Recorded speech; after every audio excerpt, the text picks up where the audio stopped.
మందికి యూట్యూబ్ ఇచ్చిందా ఇవ్వలేదా? ఇచ్చింది కదా. అందుకే నా పేరు లేదు యూట్యూబ్ తల్లి లిస్ట్ లో పెట్టుకోలేదు. ఎందుకు పెట్టుకోవాలి? ఎంత మందికి అసలు యూట్యూబ్ తల్లి పేరు లిస్ట్ లో పెట్టుకుంది, నా పేరు లేదు. ఈ లక్కీ ఆంటీని మర్చిపోయావా తల్లి? నువ్వు నీకు కొబ్బరికాయ కొడతానమ్మా, నా పేరు గుర్తు పెట్టుకో.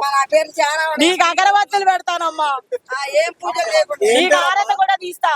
నేను లక్కీ ఆంటీ. ఇది యూట్యూబ్ తల్లి అంటే ఏమనుకున్నారు? మీ అందరికి తెలుసు కదా ఎంత మందికి లైవ్ ఇచ్చింది. లాస్ట్ కూడా ఈ కృష్ణ గారికి కూడా లైవ్ ఇచ్చింది. నీకు ఇచ్చింది లైవ్, నీ పేరు ఉందిరా లిస్ట్ లో, నా పేరు లేకుండా పోయింది ఏందిరా నాయన? ఇంత కర్మ పట్టింది నాకు. గూగుల్లో ఉంది, అందుకే పూజ చేస్తున్నా యూట్యూబ్ తల్లికి. ఎవరెవరో నా పేరు పెట్టుకొని, నా వీడియోలు చేసుకొని, నన్ను వీడియోల్లో పెట్టుకొని వాళ్ళ ఛానల్ ఫేమస్ చేసుకుంటున్నారు. నేను మాత్రం ఫేమస్ అవ్వట్లా. అందుకని చెప్పి నేను బాధపడుతున్నా. అర్థమైందా మీకు? నన్ను ఫేమస్ చేయాలి యూట్యూబ్ తల్లి, గూగుల్ తల్లి.